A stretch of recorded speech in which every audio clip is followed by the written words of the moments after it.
Okay. Good morning, everyone. My name is Dr. Ramkrishna Hegde, Associate Professor in the Department of Computer Science at Vidyavartaka College of Engineering, Mysuru.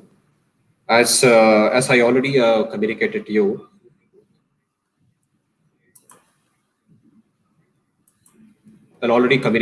we have a session on stay relevant and stay employable, be a digital champ on this particular topic. Before starting the session, I would like to welcome today's resource person, Mr. Mahesh D. Narsimurthy. He's basically Associate Vice President and Business Head at Toyota Every. He's going to speak today. Before starting the session, I would like to welcome today's resource person, and also I would like to welcome all the participants for today's webinar. And I would like to introduce today's resource person, Mr. Mahesh has over 2 decades of diversified experience in the IT industry under various roles unit in a Toyota Every India. He is passionate about the applications of digital tech and the importance of cyber security. He has a master's in business administration with a specialization in strategy and international sales and an advanced diploma in system management. A firm believer in continuous learning and loves to share and spread the knowledge. This is for the brief introduction of today's speaker series by Vidyavartaka College of Engineering. We have a talk by Mr. Mahesh D. Narsimurthy today, who would be speaking on the digital disruption in industries using the topic stay relevant and stay employable, be a digital champ. He will be talking about why one should become a digital champ and what options are there, including the insight on disruptions in industries due to digital technologies, including examples and potential adoptions supported by relevant case studies. So now I would like to hand over the session to Mr. Mahesh, sir. Thank you, sir, for the introduction. I really appreciate the opportunity given. So a very good morning to all the audience. As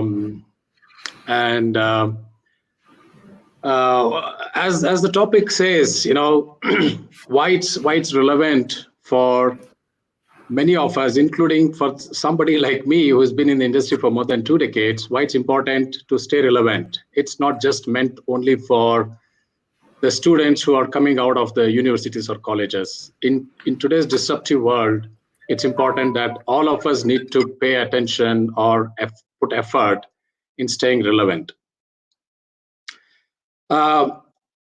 See, as many of you have already been experiencing being a millennials, I'm sure that you already have seen and experiencing that, today, everything that we use or have access to is being touched by the digital technology.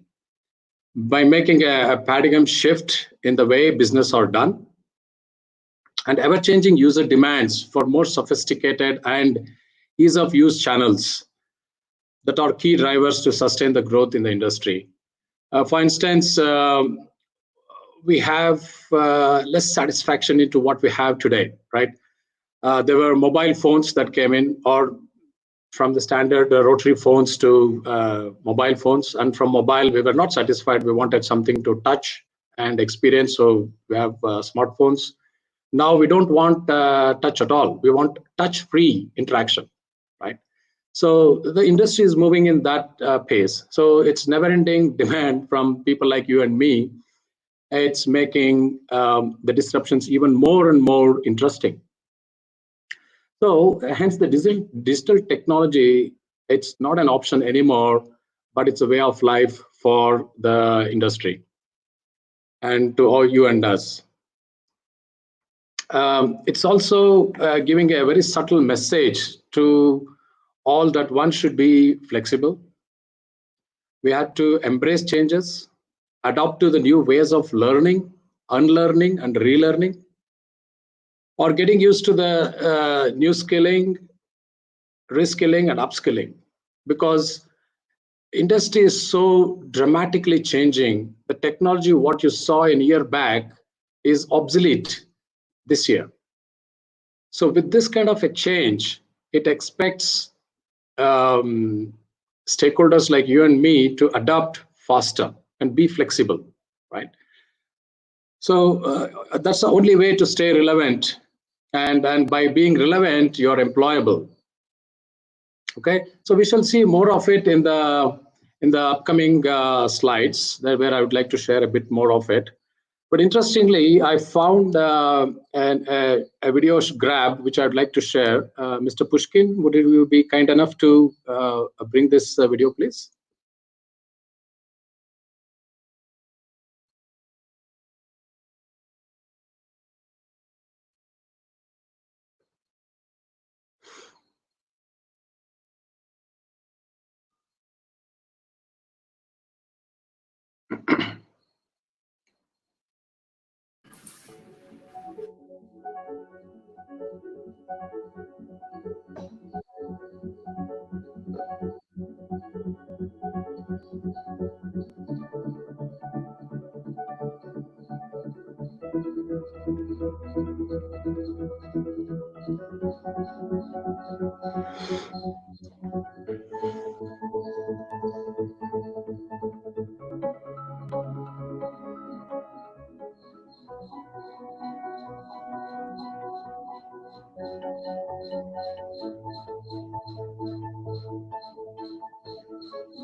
Thank you, Mr. Pushkin.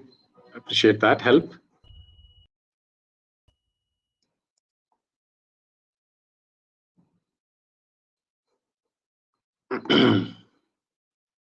So what you saw in the grab of under 90 seconds video is phenomenally done, and I couldn't resist sharing that with all of you.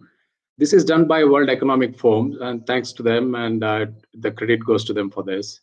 What you saw there is a revolution that has crossed the fourth revolution that we are in, the first three revolutions that we have crossed.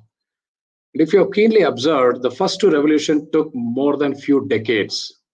But between 3 and 4, it took less than 15 to 20, 12 to 15 years. And now the revolutions can happen, or the innovations can happen in a matter of years. You don't need to wait for decades to see something new, right? So that's what it is. And with that, what I would like to bring to your attention is that a statistical or a pictorial view of everything that you saw in the 90 seconds video in a simple way here. But the key here to understand is that we are in the cusp of Industry Revolution 4 and 5, which means there are a huge debate happening and serious thoughts going in the industry about the dawn of Industry Revolution 4. But nothing to worry. Having said that, many of these technologies that you see here, be it IoT, be it 3D printing, sensors technology, big data, augmented reality, mixed realities, extended reality, so many buzzwords and so many adoptions of different versions of these technologies. But none of them have reached the maturity level that it is supposed to reach. What that means is the adoption is still a long way. It is not 100% covered, right? But the key is that all these technologies are industry agnostic. So it doesn't really matter what is your passion, right? That's the key. You have to find your passion first. Are you a marketing specialist? Are you a production specialist? Are you interested in oil and gas? Are you interested in education technology? Are you interested in insurance technology? It doesn't matter. Or you could be a healthcare specialist. You never know. So what happens is that these technologies can be adopted seamlessly to any of these business verticals or to the industry segments. Okay, so with that, let's move on and see how this transformation has been making in waves or coming in waves and affecting and touching all of our lives.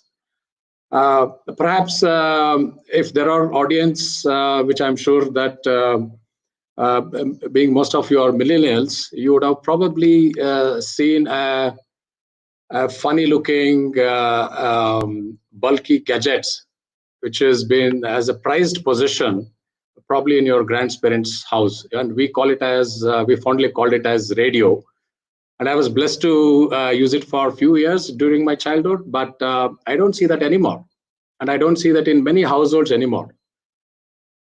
From a bulky gadget which used to occupy at least 1 to 2 feet, square feet of dimension with an aerials dangling around. Today, it's not a device anymore. It's just on your app, on your mobile, right?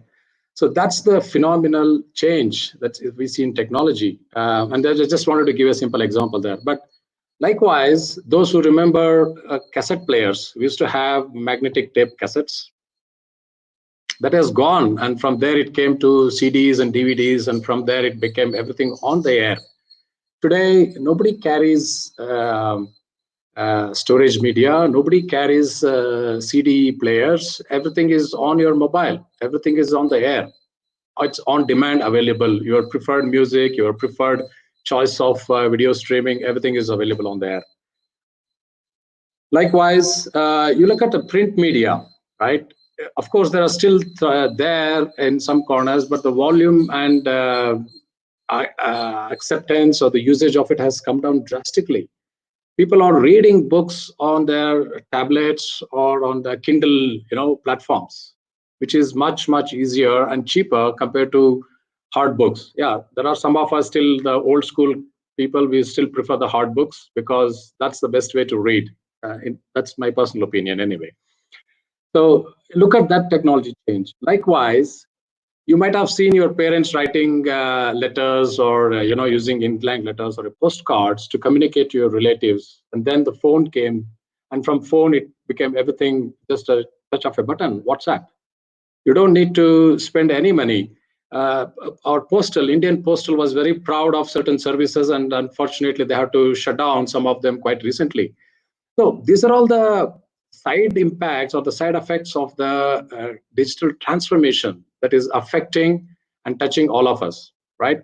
So we saw those in waves, and today in 2020 and beyond, everything that is there is touched by digital, and that's the reason why I stated that in the very beginning, right?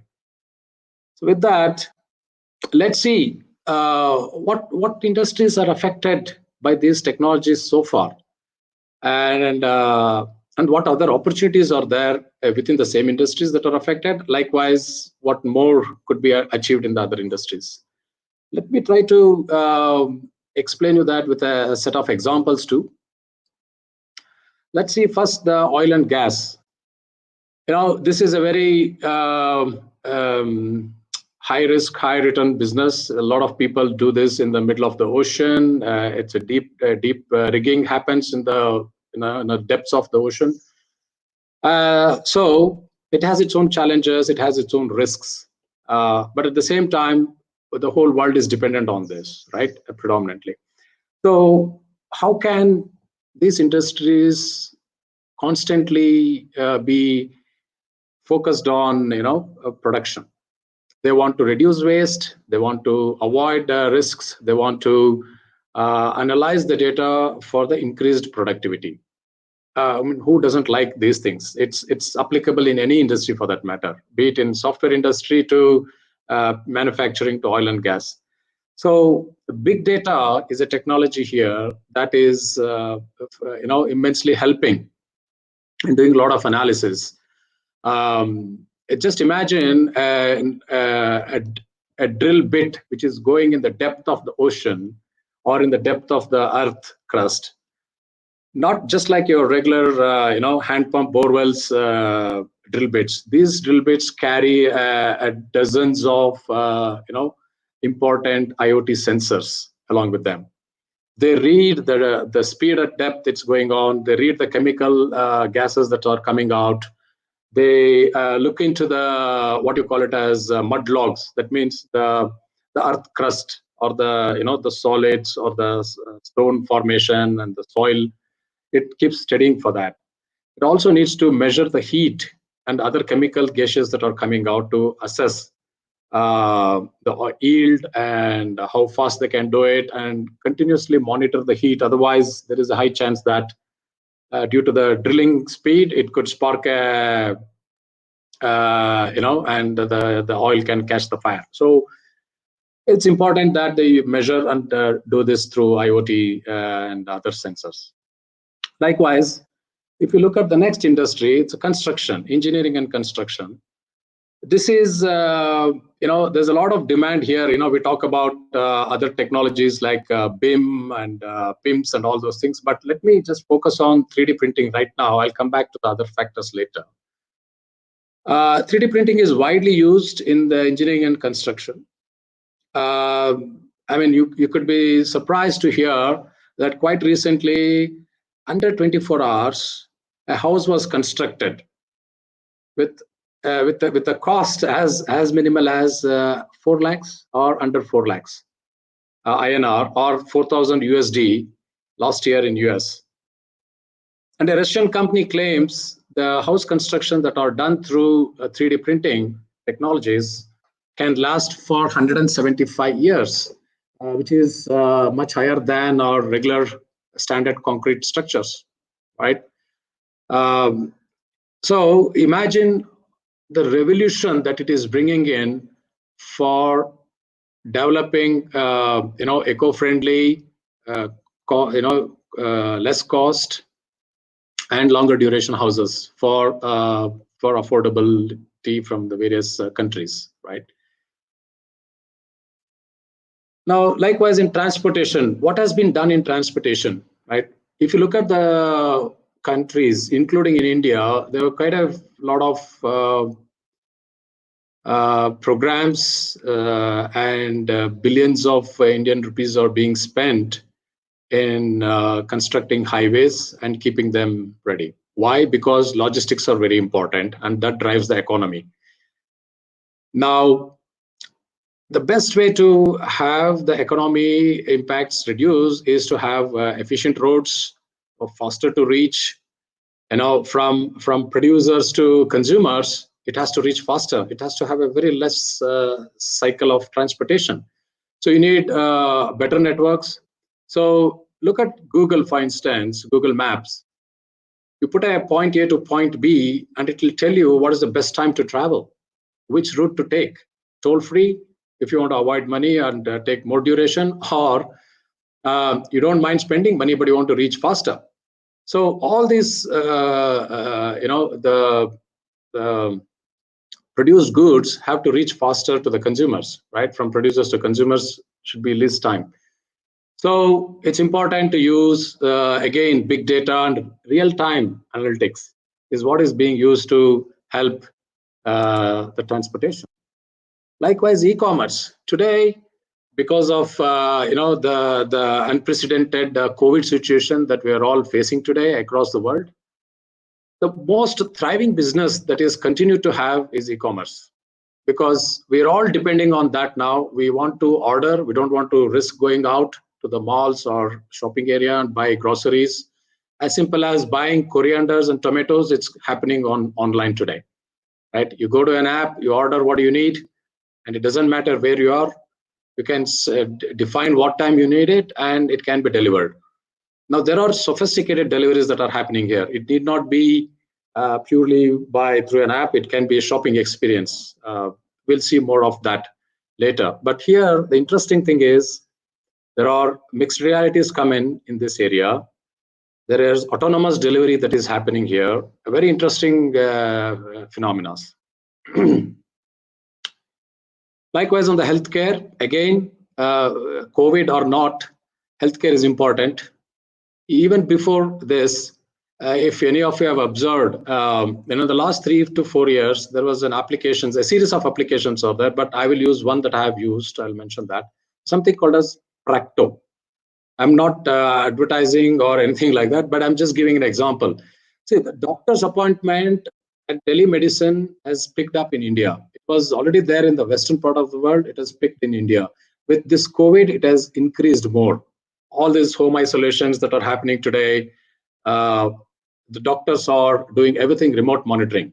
So they call you on your cell phone. They observe your body recordings or temperatures that you take, or whoever is taking that, and they do advice of medicines. They do checkups and give the report, and based on the symptoms and diagnosis, what they do. So the healthcare is also shifting dramatically to remote. You might have heard other things like you have insulin machines today. You just need to program it, and those who are dependent on insulin, it will inject at the right time without anybody forgetting about it. Likewise, you have pacemakers for those having heart alignment issues. It's like a rebirth for them. The pacemakers run efficiently and no issues there. These are all again digitally monitored, right? And there are a lot of biosensors that are available today. There are nanotechnology that has come into the healthcare. There are robotic surgicals that are happening. This industry is just exploiting all the technologies that are available there. Also, let's look into that another area of logistics, which I talked about. Again, efficiency and optimized delivery time is key. Let's assume that you ordered something in Amazon US or in Flipkart, where a producer in Gujarat, but the shipper is in Mumbai, and it has to reach you in Bangalore. And it's a fast delivery. So it means it has to reach you in less than 2 days. So the logistics supply chain becomes very critical. Or for let's say for a life-saving drug manufacturing from a pharma company like Cipla or Biocon, they need to procure raw materials from different parts of the world. And it's there are some productions that are interdependent on certain raw materials that are coming from, let's say, from 2 different parts of the world. And if they don't reach in time, and at preferably same time, the production will get stalled. So it's important that these are tracked efficiently. Thereby, we have smart contracts, what we call it as blockchain, for real-time monitoring, and also to ensure that just-in-time concept of the storage of materials need not be there. It will arrive, or it will come to the production line as necessary and when necessary. So after seeing these most affected industries, I would like to share how this world is going to be shaping up in the next few years, right? And what opportunities lies in front of us. We saw the most disrupted industries just a few seconds back. Now let's see how the world is getting connected through digital disruptions, right? What we see is going to be a connected world. And trust me when I say this, the connected world, there's already most part of the world is deeply connected, but it's not stopping there. It's becoming even more deeper connected. So let's look at this. By 2025, the number of connected devices to the Internet of Everything, it's going to be an approximate estimated 76 billion devices that all are connected to Internet. So that way they can communicate with each other, exchange information, exchange data, and take necessary actions as advised or suggested. Right? Each one of us are responsible for producing 5 terabyte of data by end of this year. Now, it can only increase. It is not going to come down. It can only increase. So where are we going to store all this data? What is that we are going to do with all this data? There's a saying already for almost a decade now, data is the new oil, or data is the new gold, right? Whatever you want to call it as. But with so much of data, with so much of intelligence that is lying out there, one can draw a lot of inference, a lot of analysis can be done, and nice decisions can be taken. Today, you might have heard of IBM Watson, which is a platform which is helping phenomenally across various industries, especially in the medical and science, because it has access to gazillions amount of data. It can churn in a much faster way. It can find patterns, and it can give you a lot of deeper insights and options for various for decision making, right?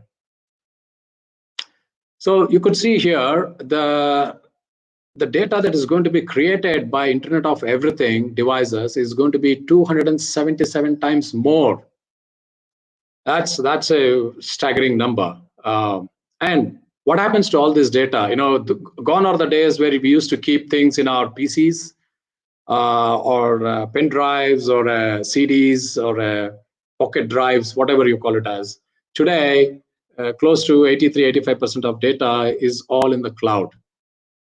Recently, you might have heard a company, I don't like to mention the company name. If you have read the newspaper, you would have seen there was a ransomware for one of the multinational companies. There was a huge impact, but at the same time, it was reduced purely because most of their operations were in cloud. So thereby, the loss of data, the loss of confidentiality was less impacted, not significant. So that's an advantage, keeping everything in the cloud. So what next? The mobile applications that we all are fond of. And there's a survey and there's a lot of data that says there. Interestingly, many of you could do your own analysis and check among the applications that you have downloaded in the recent past, let's say from 2020 January till now, how frequently you have used all of those applications. What it means is the shelf life of an app on your mobile or in a smart device is not more than 3 months.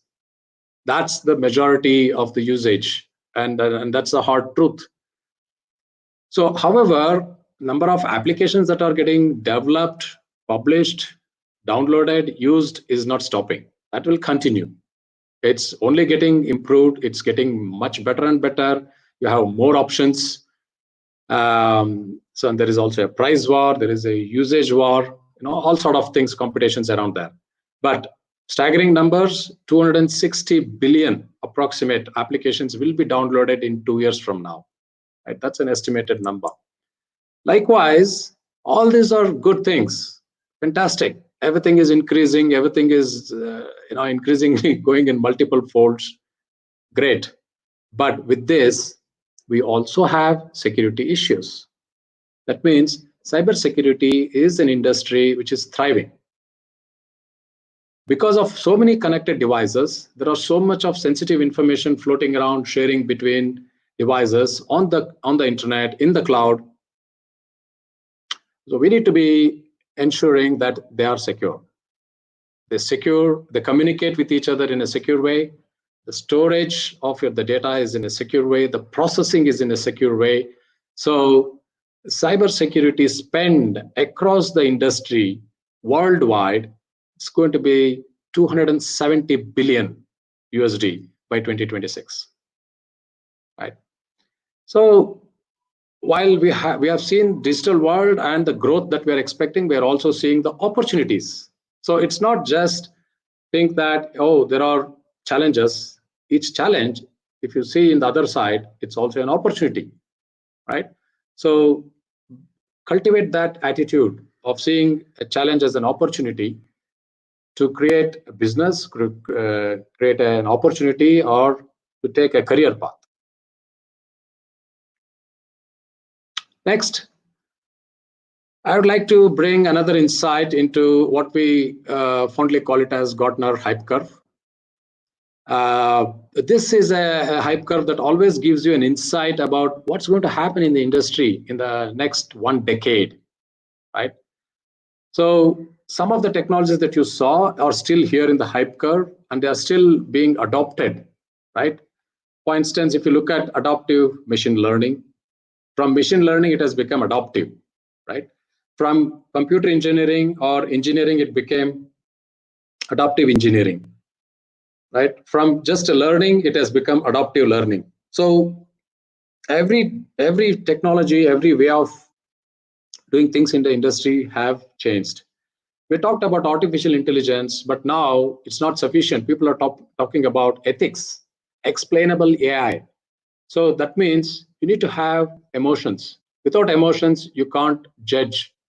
And without judge, you will not be able to handle the dilemmas, right? Without that means you'll not be able to think ethically or emotionally. So it's the next level of AI. But while AI is still being adopted, it's not completely done, right? So, and this is produced from Gartner. It's accessible to all of you in a simple Google search. And apologize that I couldn't publish or bring the reference of 2020 because it's not yet published. It's as of 2019, right? So this gives you an insight into the next 10 years. What's going to happen? What we are going to see now is with this is the digital trends across industries. I wanted to share this insight for all of your benefit. Of course, there are many other industry segments, but I'm sharing an insight of in a matrix fashion at the very high level. We'll go through each one of this slightly deeper in the next few minutes. But if you see here, be it in the banking and financial services or insurance, healthcare, oil and gas, retail, travel and tourism, education as an industry, engineering and construction, agriculture, and manufacturing. These are the 8 or 9 industry segments that I have taken. And I'm trying to touch base on various technologies that are at our disposal today, like robotic process automation. The next level of RPA is called as IPA, Intelligence Process Automation, which is nothing but a combination of AI and RPA. So AI stands for artificial intelligence, Internet of Things, IoT, 3D technology, virtual reality, augmented reality, mixed reality, blockchain, which is also known as smart contracts, voice tech. It's a big initiative today. Vision technology, or we also call it as computer vision, and cybersecurity. And I just for the twist, I bought in drones. Of course, it can come directly under autonomous this one, but I'd like to just call it as separately as a drones. And as you could see here with the color coded, I'm sorry, I'm not sure whether I'm moving the camera back and forth, but yeah. As you could see from the color coded, there is a high adoption of certain technologies in certain industry. There is a moderate, that means they've just started, they're still experimenting it, they're yet to go a deep dive. But nevertheless, there is a potential in all those industries and in this technology collaboration. And likewise, there are some technologies in certain industry, it's a very low adoption, or there is a it will not go beyond that level. And in some industries, at this moment of time, there is no adoption possibility seen, at least to my knowledge. But this is something that is seen across the globe from various evangelists, industry specialists, subject matter experts, technology gurus. So they will find one or the other way an adoption of it, or a situation will get created, which means the plot that you're seeing now here in a matrix diagram, it's going to change a few months down the line. So this is not a constant. the constant change of is the true constant, right? That is going to be changing every now and then. So you have to keep on reading, keep on observing what's happening, study research materials, secondary research materials to understand it. Okay. With this, now we'll deep dive. Let me check on the timing. I think we're good. Okay. So with the deep dive in each industry, let me walk you through with an examples also over here. First, let's say the retail industry. From the mom and pop shops or the grocery shops, from the neighborhood shops, it has gone to multi-branded stores, and from a large shopping malls where you could ferry things in a cart like this and go to the billing section. The experience is completely becoming changing, right? What's happening today is that in a very sophisticated chain of malls or shopping companies or the retail chains companies, they are focusing on inventory management using artificial intelligence and computer vision. This is to ensure that the stock or replenishment of the goods is taken care on time, not too early, not too late, so that whichever customer is walking through that aisle or the sections of the grocery or an article, they get access to what they were looking for. Now, this is done through computer vision. That means there is an automated or an autonomous visual device that will walk through the aisle and the storage area of shelves. And the minute it sees the quantity, it will visually analyze and raise a flag to the storage or the godown or the store manager, saying that, hey, such and such goods, the stock is coming down from 100 pieces in shelf area to 20 pieces or approximately 25. So be ready for replenishment. So that kind of real-time monitoring and message could go. So the stock can be filled back into the storage. Likewise, artificial intelligence, it will look across the shop on the various area and assess what kind of goods that are moving fast, what is not moving fast, thereby which articles or goods I need to order and by what quantity and by when. These are all hard decisions to make by employing few people to look around, count it, all such things. This is in a jiffy, you could do all of it through artificial intelligence and analytics. Smart mirrors. Okay, what it means is, just like you dress up in front of a mirror at home, imagine you sitting at home or anywhere for that matter, you log into let's say Varamoda or other top branded chain of clothing or hosaris and accessory shops. Now they are offering you something called as smart mirrors as a technology using augmented reality for better customer experience. But today, Lenskart, for example, offers you to wear a frame and decide how does it look on you, and then you can order it. You don't need to visit a shop. You can just sit at home and do it. All you need is a camera and a PC.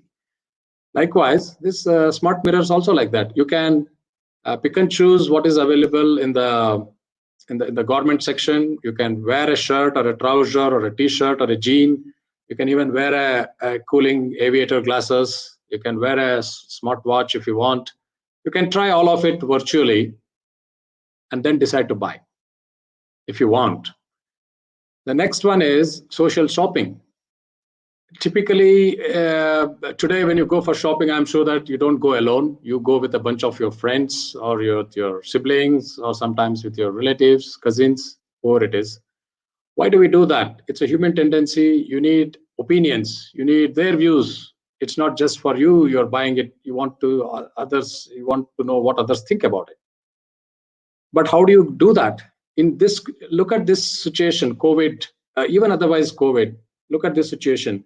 Let's say you are buying a new pair of dress for your birthday or for a great occasion in your life. Now you want your cousins or your brother or sister to join you virtually from other part of the world. Let's say they are in Europe or in US. You want their opinion and views. They can't come down just because you're buying something today, but they can join virtually. And they can share their views and opinions, and thereby your experience of purchase goes up significantly and phenomenally. So that's social shopping for you. Smart contracts, again, this is for supply chain. Most of us buy online today. You might buy a gadget or an article that has to come from other part of the world, but there is an SLA for the delivery. So that means it has to reach the right stages at the right time. And there should be a strong communication and traceability of the product that you have ordered across the supply chain. So that's the reason why smart contracts are being used. And then I've seen many articles and live situations where drones or autonomous vehicles are being used to deliver goods, right? I've seen Starbucks trying for a coffee delivery through drones, pizza delivery, or even for that matter, medicines. For let's say for senior citizens who could not move around because of their age and other constraints. Imagine if a medical chain shop can use drones for the delivery, right? You could reduce the risk of an elderly citizens going out. You could also use these drones for many other purposes. Monitoring, your social monitoring can be done. It can be patrolling your highways if you want to. It can deliver blood donation. From one location to another location, you can securely use drones and deliver the blood for the needy people. So there are so many thinking that comes to my mind when I look at this great technologies that are available. So these are some of the adoption in the retail technologies. Likewise, they have in other purposes also, as I mentioned. It can be used in medical, healthcare, law enforcement, whatnot. Sky's the limit for our imagination. So imagine and adopt. The next one is I would like to touch upon on the travel and leisure. How these technologies are affecting, travel and tourism or leisure. What I say. Enhanced traveling experience by employing virtual assistants. What it means is, depending on our usage of social media, the places that we see or the searches that we do, there's a history. You're living tons and tons of digital footprint. Now, there are virtual bots that can assist by doing a deep analysis or deep analytics, right? They'll be able to analyze and say, hey, person X has this kind of taste. They would like to see nature. They would like to more of adventure. So it will pick and choose places for you. Okay, Switzerland, Machu Picchu, right? Mount Abu, this kind of destinations. It will pick and choose and motivate you online, right? It will motivate you. They keep showing the pictures. They keep showing the offers. Okay, summer vacation, spring traveling, 50% discount, 80% low cost, all sort of a creative advertisement and motivation. This is what they do. And from that motivation, all the way to, let's assume that somebody will take the deep dive into it, book the tickets. Now, when they go for the booking the tickets, it will pick and choose the right travel agency for you. There are bots which will assist you. It will help you in booking flights. It will help you in booking hotels or accommodation.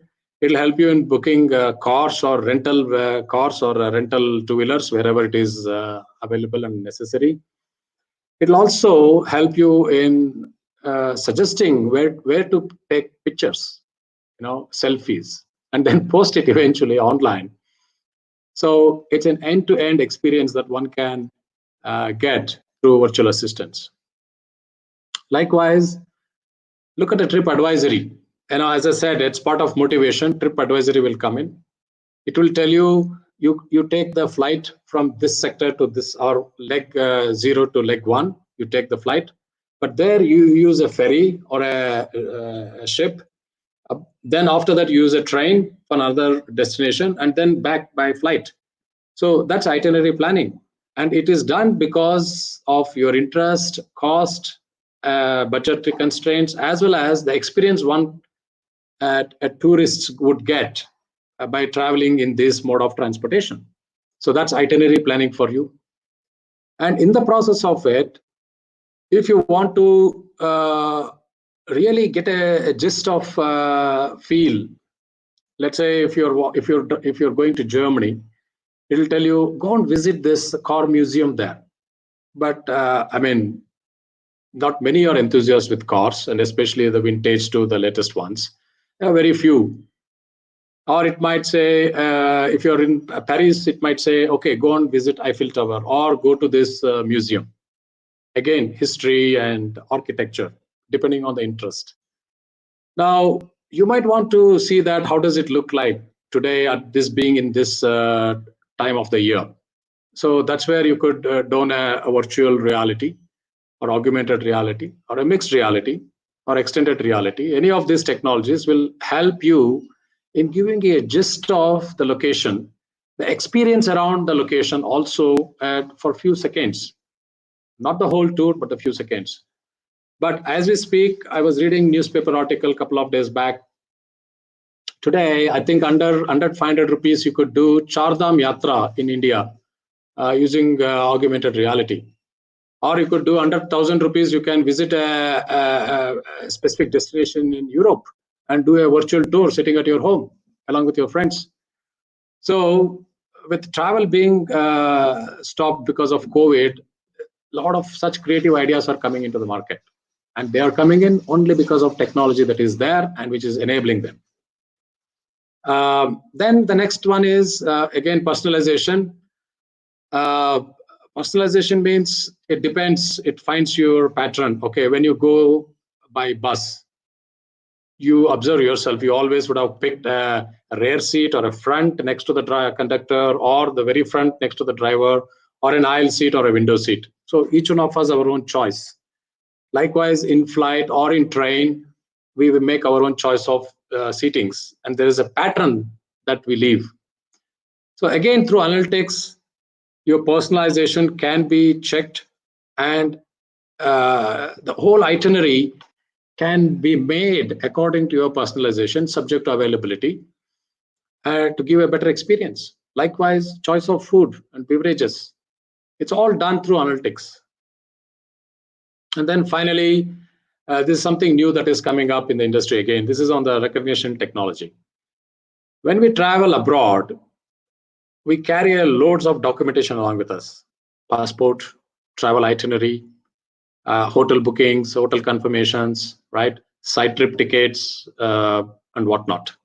Your insurance, and of course your cash or travel currencies along with that, or your multi-currency travel cards.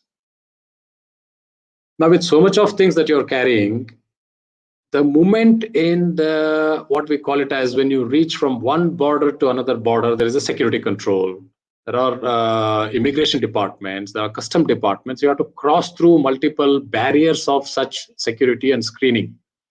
Now, every place you might be asked for certain documentation, you have to show and prove everything. Instead of that, you could do through a biometric. There are some parts of the world where you don't need to carry a passport, you don't need to carry anything, you just a biometric registration. In India also, in some airports, they're already done this on a trial. This will be available for Indian citizens. So when you travel back to India from other part of the world, you don't need to worry about your passport, or you don't need to remove it from your backpack or from your suitcases. You just use your thumb, you're in the country, right? So there's again phenomenal changes happening there in bringing in the experiences again, right? Now let's move on to the education technology. here, this could be a classic example what we are doing today. It's all digital. I would love to be in-person interaction, but situation is forcing all of us to take remotely. So my kids are not an exception. Your siblings could not be an exception, and you yourself are sitting in a remote sessions and taking information or attending classes. But I'll make it more interesting here. Each one of us have a different style of learning. My style of learning not necessarily be the same as yours, and your style of learning not necessarily be same as your friends or your colleagues. With having such difference, the best way when you're doing remote learning or even otherwise, the best way to adopt learning is by using cognitive techniques, which will enable and find a pattern and tell, you know what, for Mahesh, this is the type of learning he prefers. It will tell you. So you can then feed the knowledge or use the channel to guide me, to help me out. That way, I'll learn faster and I'll remember it forever, right? That's the way of changes that was happening in the technologies. You know, using technology, you could change or revolutionize the way of teaching. Virtual classrooms with mixed reality, and I've added an interesting point of holographic. Let's assume you have a Viva. Your prof wants to.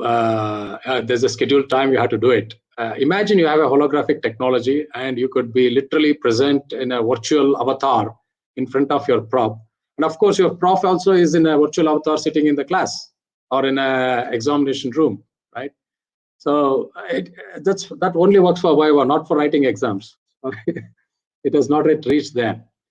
Likewise, mixed reality is helping in teaching things from standard two-dimensional way and bringing in the three-dimensional way in teaching, right? Imagine a globe, for instance. You're teaching your brothers or sisters about social studies. You want to talk about eclipses, so you could use three-dimensional technology to do this explanation, and visually it will sit in their head forever. So likewise, interactive learning using gamification. Not everyone will be reading and learning online forever. They get bored, they get distracted. So how can you keep them engaged? It's not easy. Depending on age and learning type, they can be easily distracted. So you need to find and devise gamification for them to keep engaged. MOOCs, I love this technology because this gives me an abundance of knowledge base that are free and available, and you could go and tap into that anytime, anywhere, using any possible devices, right? So, and a lot of popular institutions, right from our IITs to MIT, Stanford, Harvard, everyone is enabling such kind of knowledge base. So please go there, spend some time, learn something new, make it useful.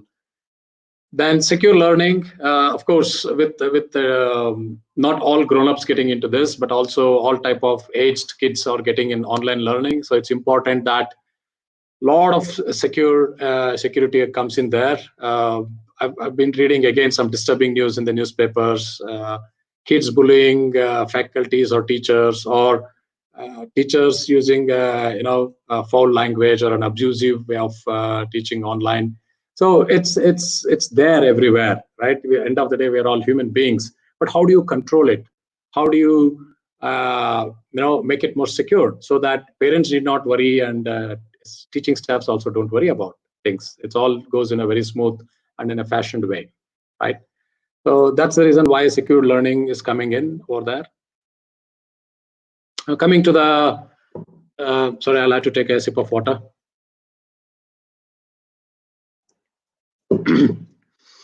Yeah. Now let's see the adoption of this technology in the healthcare. In healthcare, it's again, as I talked about, telemedicines. Internet of medical technology for continuous monitoring and alerts. We talked about bio chips. We talked about your pacemakers. We talked about other, insulin injectors and things like that. Again, data-driven healthcare analysis, robotic surgeries, surgical trainings. Today, you don't need to, the medical institutions, they don't need to go and, buy a body from the mortuary. They can actually, or use a body that is donated for scientific purposes. They can use three-dimensional technology, mixed realities, to do the surgical training. And they're as real as any other, they experiment on a donated body, right? Again, use blockchain for healthcare data. Data privacy is paramount today because we are living so much of digital footprint. Any app that you download, it says, I want access to this, I want access to that. So we're all cautious, we're all becoming sensitive about how much of data that we are leaving behind. So data privacy, and especially healthcare data privacy, is very important. Right? Next, agriculture. What is this technology to do with agriculture? There are hundreds and thousands of companies making billions of dollars using agri-tech technologies for better yield and other things. So let's see what it is. Smart farming through automation. You could use IoTs, sensors like pH sensors, moisturizer sensors. You could use drones for controlled induction of growth catalysts. You could use them for a controlled induction of pesticides only in the specific area. Or you could use drones for estimation of yield analysis, right? So again, they're all data-driven, and you could use autonomous and automation using IoT and other aspects. There are tractors that you can run pre-programmed. You can use the tractors to till your farm. You can automate in many other aspects, weed removals, or traceability of your production goods to the market. Precision agriculture, that means producing more with less. It could be drip irrigation, activation of the sprinklers or drips where it is necessary. Again, based on the moisturizer sensors. Moisturizer sensors could tell you that in some part of a few acres of land, only in some corner the moisture is less or water content is less in the soil. Only that area you can activate the your drip irrigation or sprinklers. So you do more with less water consumption, right? I mean, if you look at some of these countries, like for instance Iceland, they hardly have any place to grow, so they do a lot of vertical farming. Likewise in Israel, less water, so they have to do a lot of vertical farming with less water consumption, with a high produced yields. So these are all, again, these technologies are helping. Let's see quickly on the bank and insurance. Again, voice tech, facial recognition are being used for payments today. Digital cash, hardly anybody is going to ATM and withdrawing cash today. Everyone is doing based on QR code. Incidentally, our UPI is one of the best sought solution. In fact, recently Google referred UPI in US Senate, in White House, to adopt this technology for payments in US. And UPI is already been spread across a few countries in Asia Pacific, right? So that's the kind of stable and scalable solution we have developed, and we should be really, really proud of it. Today, if you look at the papers or just go to RBI public data information pages, you could see how many billions of Indian rupees are being used for online payments. It's all digital cash. And today, your QR codes, let's say using, for instance, GPay or Paytm and all, but they are not interoperable, right? But now government is pushing towards it. The Financial Inclusion Ministry of Finance is pushing towards interoperability on the QR codes. Why can't I make a payment using my Paytm app or a GPay app, scanning that on any of this other barcodes or QR codes? And why can't I use this UPI for making recurring payments? Why it has to be always on demand? So there are such changes it's coming in. So it could become an alternative or probably the most preferred channel from online to purely digital based. Fraud detection, with so much of digital payments happening, with so many such new technologies coming in, how do you ensure there is no security breach? How do you ensure that there is no money laundering that is happening for the wrong purposes, right? So again, fraud detection is at rise. Forensics analysis, data and the scientists, they're all on demand for this kind of work. Likewise, regulatory compliance and risk modeling. With every new technology that you're introducing, you're also increasing the risk, right? Either in data privacy or in the operational efficiency or in the security. So how do you ensure that you mitigate them? Again, with the help of technology, right? Branchless banking, that's already happening. We have seen the branch size reduced from few at least 30-40 people I've seen in my childhood to 5-6 people today, and very soon it could become branchless banking. What we call in the West, it's already there. They are called as challenger banks. They have no headquarters, they have no branches at all. Everything is online, right from cards to all online payments. That's the phenomena that's going to come in here as well very soon. International remittance using DLT. This is another name for blockchain. It's called as distributed ledger technology for quicker response. Today, let's say a taxi driver sitting in US sends money to his hometown in Africa, or Uganda, for instance. Poor guy is working hard and sending the money to back home, thinking his family will be helped with this money, but he doesn't know when it will reach them. And sometimes because lack of the agents and number of agents, the commissions goes up. So if he sends $1,000, probably only 900 will reach the destination because $100 have gone in fees and exchange rates and commission. So how can we solve this problem? Again, with the help of distributed ledger technology, the traceability is easier, right? You do a wire transfer, tracing that takes time. You do a digital transfer like this, it takes time today, Western Union or any of that matter. So you need to have distributed ledger technology for the better traceability, better security, and fastest route with low commission and low exchange rates. So that way, the $1,000 sent from US to Uganda will at least reach 950 instead of 900. So that's the key objective. It is a social benefit also if you use the distributed ledger technology. It's not just a technology per se, but it also helps in social causes. Likewise, in insurance, I will take another 5 minutes or so. So insurance is, again, decision-making, predictive analytics, claim assessment. Today, insurance can be claimed by just taking photos of the damaged vehicle and uploading into the your insurance company portal, and you can initiate the claim process. Earlier, you have to tow the vehicle or you have to wait for the inspector to come to the place. It was a hassle. Today, it's a jiffy. You have a smartphone, you have an application or a website of the insurer of the vehicle that you are using, a couple of photographs, you're done. Your claim is initiated, right? So we call it as vehicle damage assessment through computer vision. That's the big move today. Yeah, risk determination and underwriting. Again, depending on today, whether you use your vehicle or not, from last 4 months, 5 months, the cars are stuck, two-wheelers are parked, not used, but you're still paying your full year EMI or the premium for your vehicle insurance.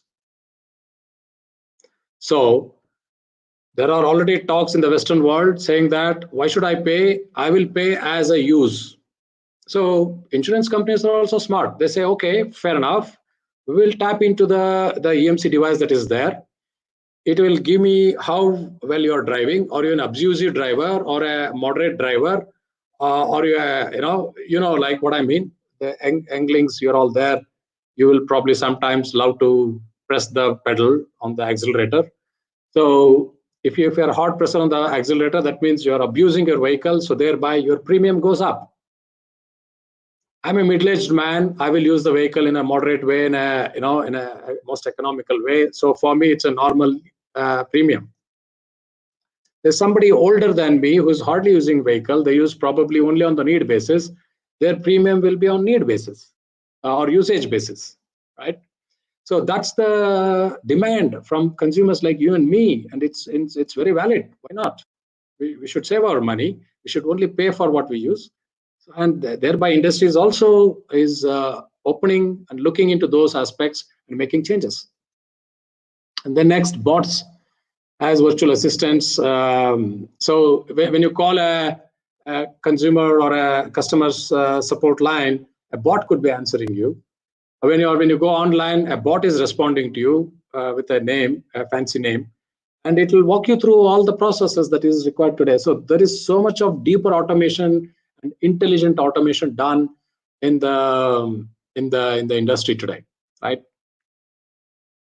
Now, oil and gas, again, most or less the same technologies, so I will not bore you with the details there. But some of the applications of this optimized extraction process using AI ML, artificial intelligence, machine learning, remote inspection and predictive maintenance using your drones, right? You can leave the drones to move around this rig. It can go to the top layers or people where people cannot go faster. It can move around and give you a visual analysis and tell you and make you help in making a decision whether maintenance is required predictively, or you could do remote inspections where it is necessary, where you have to do a routine maintenance. Real-time fleet tracking and monitoring using IoTs. Oil is the new gold. So our data is the new gold. Oil is the old gold. So it's important that tracking of your logistic and the oil containers and movement of ships, not only for the goods value, but also the humans that are there who are invaluable. So there's a lot of such real-time monitoring is being done using sensors and IoTs. Trade finance, again, using distributed ledger and physical inspections using drones, as I mentioned. Construction and engineering, yeah, industry is talking about, this is an image from a purely sensor and IoT-based construction site. And it says proudly zero defects since X number of days. That means there's a precision monitoring, there's a lot of automation being done. There's a robotic process being used for construction, less manpower, more machine powers, right? And there's also a lot of eco-friendly construction that is happening, reusable and sustainable grow of greenery, reduction in carbon footprint, increase of solar adoption, right? Recycling of water, all such things are being used in the making of construction and engineering industries. Again, a lot of technologies, autonomous, sustainable energies, IoTs and sensors, robotics. These are the usage in this area. Yeah, just last two slides. Coming to the manufacturing and the industry, we used to call them as co-workers, but you could probably see co-bots if you're in an advanced manufacturing line of industry. People will be there, no doubt, but in addition to people, there will be robots or cobots, what we call it as, to support the daily production.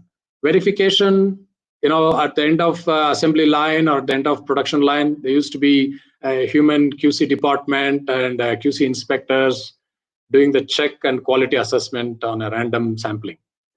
Today, every sample can go through with the help of computer vision. This does a visualized inspection and analyze and tell you whether it is a good quality, wrong quality, right size, right number of packing, all sort of checks and balances it can do. Again, blockchain for effective supply chain and enterprise resource planning. You have to use just in time for your production planning so that you don't produce goods which sits in your godown rather than being in the market. Right? for all smart of scalable and modular equipments, 3D printers are being used to do the production on the spot. You don't need to wait for a small spare part to come from, let's say, from Orissa or from France or from Germany. You could use 3D printer to produce it in no time and at a cheaper cost. IoT sensors, again, these are used for your demand management in production line. Sufficient induction of raw materials in one end of the supply chain, inspection process, shifting from one line to another line. You could use robotics. Sensors can be used to activate the robots and communicate them to do what they're supposed to do.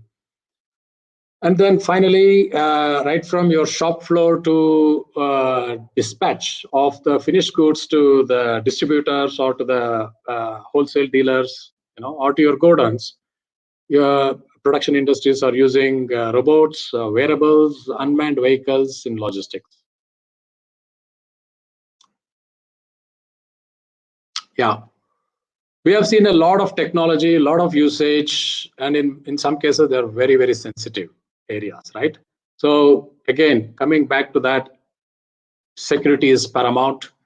So some of the areas that needs to be looked upon is misinformation of detection. There's so much of fake news today. People believe and take some drastic steps. How do you avoid fake news? How do you make sure that there's no misinformation? Forget about fake news. It could be in production line, or it could be in an oil and gas situation. A remote inspection is done. If the misinformation comes saying that, hey, repairing is not required, it could be a disaster a few weeks down the line, right? So misinformation should not be there. So security is paramount around that. Again, medical devices, it's important that they are hacker proof. That means it cannot be hacked because it's a life-threatening. And securing the connected vehicles because of accountability, explainability, and these aspects, you need to ensure the autonomous vehicles are highly secure. And transit monitoring, driver behavior, vehicle movement, again, to avoid accidents, to reach the destination on time, better fuel efficiency, reduced carbon footprint, right? For many such aspects, transit monitoring is important again. And security is machine learning to machine language to machine language, or machine learning to machine learning. Those who have read and remember, about a year back, there was an issue in Facebook. There was an algorithm, or a machine learning algorithm, which has developed its own another algorithm, and they were talking to each other in their own language. That was dangerous. So it has to be shut down. So Facebook, as soon as they realized, they shut down the whole server chain. So yeah, while it's important, that is required, we need machine learning, languages, but we need to be also cautious to make sure that they don't overrule us or overtake us. Right? Probably those who have seen the movie iRobot or En Machina, these are the movies that will help you understand threats from this. Yeah. All right. So the technologies that lead you, this is a summary slide. So I will not read it, just for your benefit. I've listed down all the technologies, how it's going to help you in what area. It's just a summary of the last few 16, 15 slides that you saw. And now, what I'd like to say is that, remember again what I've said in the beginning. We all should be flexible, embrace changes, adopt to new ways of learning, unlearning, and relearning, or getting used to the new skilling, upskilling, and reskilling, right? To stay relevant and stay employable, right? So with that, take it easy, guys. In this disrupted world, strive to be a digital champ. And one way to do that is through adoption of continuous learning, and be open to changes, right? Because change is the constant. So with this, I would like to come to an end, and all the best for your future endeavors. And thank you for listening to me. And thanks to you, Mr. Hegde and VVCE management, for enabling me to share my views and thoughts. I'm now open for any questions that you may have. Yeah. Thank you so much for this such a wonderful session, sir. It's a great information. I think our participants must have benefited a lot. Like whatever the information you said, it really, wonderful informations. Thank you very much, Mahesh sir, for giving such a wonderful information. There are a few questions which there are. See, from my side, there is one question. Uh, so you all, it is such a benefit to the students. How the students should get prepared to compete with this digital world, to get employed, I can say. How do they prepare themselves, sir? Yeah, a very relevant and and a timed question. See, there is no silver bullet solution for this, right? The preparation front, I do not see any change from what it used to be earlier and what it is today.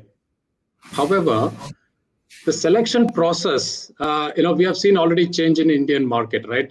Last year, TCS went on a nationwide online test, and like few other companies also are opted. So it might become the new normal that the campus visits could become less, and the online could become more intense this year and the upcoming year, subject to everything comes to pre-COVID situation. Otherwise, the more choice of preference is to go online, selection online for evaluation and selection. And then the actual personal interviews could mean by the same media that we are using today, visual and video techniques, right? Videographic interviews. One disadvantage from my experience, what I see is that, and I'm not 100% have come out of this, and you had to pay conscious effort to this. It's important. Unlike in-person meetings or discussions where a body language could be felt and observed, because communication, significant percent of communication is in body language, right? The vocal voice and words, that's very minimal. What happens is in a virtual interaction like this, there is a limited amount of body language that you could study. So my suggestion is that pay attention to what you're saying, be mindful, right? And express, emphasize more on the emotions when you talk. That's the only way that way you can convey the message more efficiently to the listener. These are some of the basic, visual aided meetings and etiquettes that I could share. Yeah. Thank you very much. Professor Radhika Madam, are you there? Yes, sir. Do you have any more questions? There is one more question which a participant would like to ask to you. It goes like this: hospitality and how do you say how they employ digitality for hospitality and tourism? Hospitality and okay. Okay, travel and tourism. You mean the digital technologies, right? Yeah, I think if I recall, I talked about travel experience, motivation using artificial intelligence and bots that will watch your digital footprint and your likes. So there's a motivation coming to you with the help of targeted advertisements or the media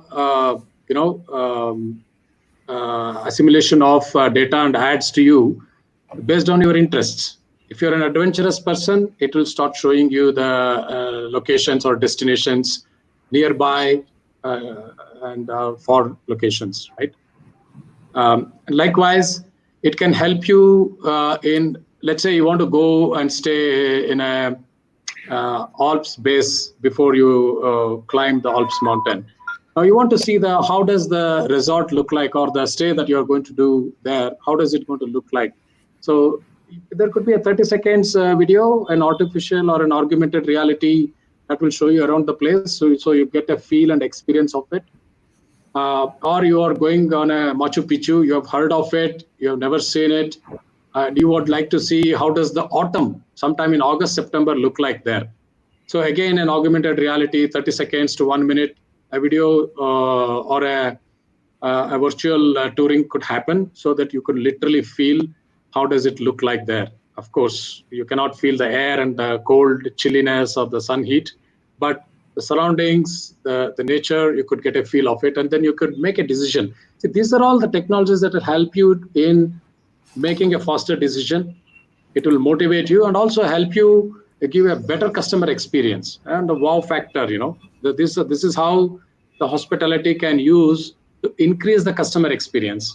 Uh, Augmented reality, mixed reality, virtual reality, machine learning, artificial intelligence, and also recognition technology, that is biometrics or biosecurity kind of technologies. Yeah. Yeah, thank you, sir, for that answer. Yeah, we would, if there are no more questions, we would like to conclude the session. I would like to take this opportunity. Sir, do you want to say something? Yeah, madam, there are a few more questions I have. Okay, okay. See, one more is see, especially for an sir, there's one very important question for again the student community for the core industry, especially for mechanical, civil. These people, do they have any opportunity in the digital world? Like how do they have to prepare for this digital world, sir? Absolutely. Mechanical. Absolutely. The phenomenal amount of opportunities. In fact, I like this question because this is one stream of engineering students. They always worry, right? Manufacturing need not be just production, right? Manufacturing today, adoption of robotics has increased by a few $billion, right? 50% of production lines today are using one or the other technologies. It has certainly reduced the manpower in the shop floor, no doubt about it. But the fact that you need a robot or a robot which is as good functionally and can make decisions and swiftly, do work just like any other human being, or even better. To design such kind of robots, you need somebody who knows mechanics. To design such kind of robots and program it to work efficiently, you need engineers who will use and exploit these technologies. So you have to have technologies understanding of sensors, IoT, of course, robotics, RPA, and why not? And why I don't see any wrong in having artificial intelligence as well, in addition to analytics, because without these two, you'll not be able to make necessary decisions. If it is, let's say, assume it is a fully automated production line, right? Only managed by sensors and robotic arms. How do you ensure that they're not damaging the production, or they're ensuring the production line is running efficiently with 100% productivity? So to monitor that, to maintain these robotic arms and sensors, program these sensors, you need engineers who understands this. Right? That's for the mechanical part of it. Now, civil engineers, again, look at the smart cities that are happening around the world. Right? We are talking about smart meters. Without KB or the BESCOM coming and reading our meters and produce a bill, it can be read remotely, right? Likewise, construction industry, construction is using a lot of robots, a lot of IoTs technologies, right? And there are drones that are being used for your, what do you call it, as site inspections, for instance, or for monitoring, vigilance part of this one, or even for as simple as aiding for health aid requirements. Somebody is working on a site in some corner, they got an injury. Instead of that person is shifted to the medical unit in that construction area or to the nearest hospital, the first aid is very important. So from the site engineering office, a first aid kit can be swiftly moved to the accident location with just a click of a button on your smartphone. You can call a first aid drone to do the job. So how will you program such drones? How will you make sure that they will steer through your construction site without any impact or disruption. So these are all again engineering things that are required, and your IoT sensors to maintain, let's say, a havoc system in an integrated city, a havoc system, water sprinklers to maintain the landscape in hundreds of acres of a township, right? Reusable of water, the sensitivity, pH monitoring, density monitoring, all of it. There's so much of science involved, and there's so much of technology that you can club together and do that. Today, a simple RWAs, resident welfare associations in a large apartments, they're using sensors to ensure, the water consumption, control of water consumption today. So read around, cultivate the habit of reading, and you will find your own ways. Yeah, thank you very much, sir, for the information. I think Radhika, madam, any more questions? I don't see any more questions, sir. If you don't have anything from your side, can we wind up the session then? Yeah, there are a few more questions are there. What we can do, we'll wind up today. Maybe Yes. these questions we can answer later. We'll just mail them because of the time constraint. It's already nearly 12 now. So we'll wind up now. Is it okay, Mr. Mahesh? We can wind up now? Absolutely. Yes, according to your convenience. Please do share the questions, and I'll try to reply them offline. Yeah, sure. Radhika, madam, please wind up. Sure, sir. Yeah. I would like to take this opportunity to thank Mr. Mahesh for giving us time and sharing all this information with all the participants. I'm sure that all the participants have really benefited from this useful information which you have shared, and they've also replied on the chat that they are benefited from this webinar, and they want such kinds of webinar to be conducted in future as well. I take this opportunity to thank the management of Vidyavardhaka College of Engineering, Principal of this college, Dr. B. Sadashiva Gowda, Head of the Department of Computer Science, Dr. Ravi Kumar, and all the coordinators who have coordinated in organizing this event. I also thank all the people who have helped us in the technical organizing of this event. I thank everyone. I thank all the participants for showing their interest in participating in this webinar. Thank you, everyone. Thank you very much, sir. Thank you very much, Mr. Mahesh, sir. Thank you, everyone. Thank you. Thank you. Have a wonderful weekend and stay safe. Bye. Thank you. Thank you. Bye.